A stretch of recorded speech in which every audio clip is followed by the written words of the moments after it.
अवधूत चिंतन श्री गुरुदेव दत्त. नमस्कार. आपले खूप खूप स्वागत आहे. दत्तगुरूंच्या गोष्टी आपण ऐकत आहोत गुरुचरित्रातील अध्यायावरून मराठीमध्ये. मागील 2 भागांमध्ये आपण अध्याय नंबर 1 आणि अध्याय नंबर 2 वेदधर्म, संदीपाख्यान आणि गुरुमहिमा या संबंधित गोष्टी ऐकल्या. तुम्हाला जर त्या ऐकायच्या असतील तर मी डिस्क्रिप्शनमध्ये त्याची लिंक देत आहे. तुम्ही ती अवश्य पहा आणि ऐका. तुम्हाला जर आवडली असेल तर लाईक करा, शेअर करा आणि सबस्क्राईब करा. आज आपण ऐकणार आहोत गुरुचरित्रातील अध्याय नंबर 3 गोष्ट त्रिमूर्ती अवतार. चला तर मग अध्याय नंबर 3 त्रिमूर्ती अवतार.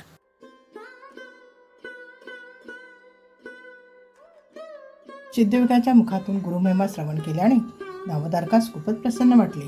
तो म्हणाला, हे मुनिवर, तुम्ही माझ्या मनातील संशय घालविलात. तुम्ही माझा उद्धाराचा मार्गच दाखवून दिलात.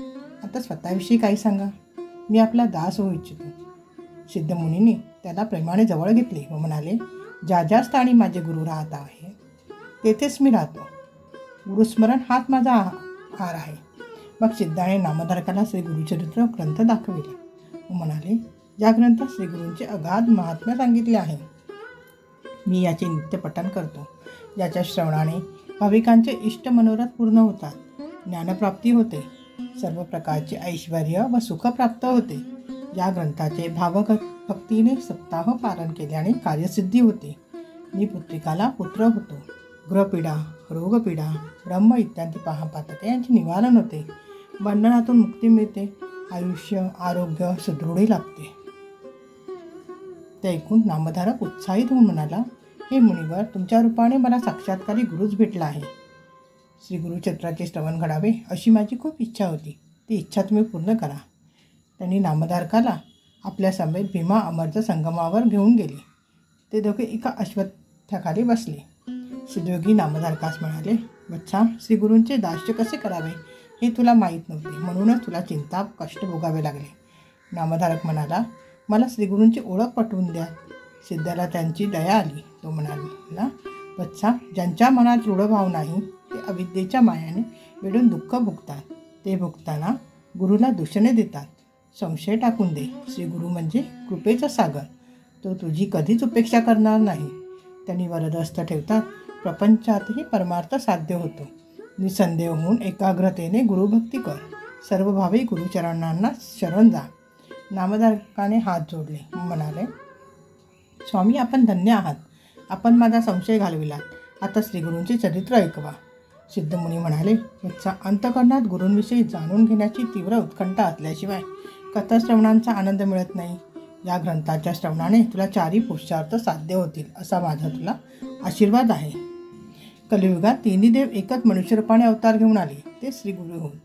आदिवस्तू ब्रह्म निर्गुण व निराकार आहे. प्रपंचामध्ये 3 गुणांना अनुसरून त्यांच्या 3 मूर्त्या झाल्या, ब्रह्मा, विष्णू आणि महेश. ब्रह्मा रजोगुणाने सृष्टी निर्मिती करतो. विष्णू सत्वगुणाला अनुसरून तिचे पालन पोषण करतो. तर तमोगुणांमुळे संहाराचे कार्य करतो. हे तिघे कार्य व स्वरूपाने भिन्न वाटत असले तरी भिन्न नाहीत. सृष्टीचक्र अव्याहत चालवणे ही जी परमात्म्याची शाश्वत लीला आहे तिला ते सहाय्य करतात. हे 3 देव कारण परत्वे अवतार घेऊन पृथ्वीचा भार उतरवतात. भक्तांच्या रक्षणासाठी भगवान विष्णूने 10 अवतार घेतले.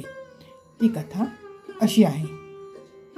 एकादशी व्रत करणारा अंबरीश नावाचा ब्राह्मण सर्व काळ हरिचिंतन करायचा. त्याची व्रतनिष्ठा सर्वश्रुत होती. एकादशी व्रत करणारे द्वादशीला भोजन करतात. त्यावेळी पारणे फेडण्याआधी कोणी अतिथी घरी आल्यास त्याला आधी भोजन देऊन मगच आपण जेवावे असे शास्त्र सांगते. एका दिवशी दुर्वासऋषीने त्याची परीक्षा घेण्याचे ठरविले. त्याचे व्रत भंग करण्याच्या उद्देशाने ते द्वादशीला मुद्दामच त्याच्या घरी आले. त्या दिवशी द्वादशी तिथी घटकाभरच होती. पारणे करायचे तर तेवढ्या अवधीत अन्नग्रहण करणे क्रमप्राप्त होते. अंबरीशाने दुर्वासांचे स्वागत केले. जेवणापूर्वी दुर्वास ऋषी स्नान, देवतार्चनादी नित्य कर्म अनुष्ठानासाठी नदीवर जाण्यास निघाले. अंबरीशाने त्यांना आपली अडचण सांगून लवकर येण्याची विनंती केली, पण ते आलेच नाहीत. शेवटी व्रतभंग होऊ नये म्हणून त्याने नुसते तीर्थ घेऊन पारणं केलं. दुर्वासांसाठी भोजन तयार करून तो त्यांची वाट पाहू लागला. तेवढ्यात त्याचे आगमन झाले. अंबरीशाकडे रागाने पाहून दुर्वास ऋषी म्हणाले, दुरात्मा, अतिथीला न घेता भोजन केलेस? या माझ्या अपमानाबद्दल तुला सर्व योनीत जन्म घ्यावे लागतील. ती शापवाणी ऐकून अमरीशाला रडू आले. आपल्या भक्ताची केविलवाणी अवस्था पाहून भगवान विष्णू तेथे प्रकट झाले. ते दुर्वास ऋषींना म्हणाले, ऋषीवर्य, तुम्ही माझ्या भक्ताला शाप दिलेला असला तरी त्याचे रक्षण करणे हे माझे आद्य कर्तव्य आहे. त्याचा शाप मी भोगीन. दुर्वास ऋषी महाज्ञानी होते. पुढील काळात दुर्जनांना शासन करून भक्तांचा उद्धार करण्यासाठी भगवंताला अवतार घेणे सोयीचे व्हावे म्हणून हा शाप निमित्त होऊ शकतो हे लक्षात घेऊन ते म्हणाले, हे प्रभू, परोपकारासाठी शाप भोगताना तू विविध स्थानी आणि विविध योनीत असे एकूण 10 अवतार घे. त्यानंतर विष्णूने मत्स्य, कूर्म, वराह, नरसिंह, वामन, परशुराम, राम, कृष्ण आणि बुद्ध असे क्रमाने 9 अवतार घेतले. पुढे कल्की नावाने 10वा अवतार होणार आहे. आता मी तुला दत्तावताराची कथा सांगतो, ऐक.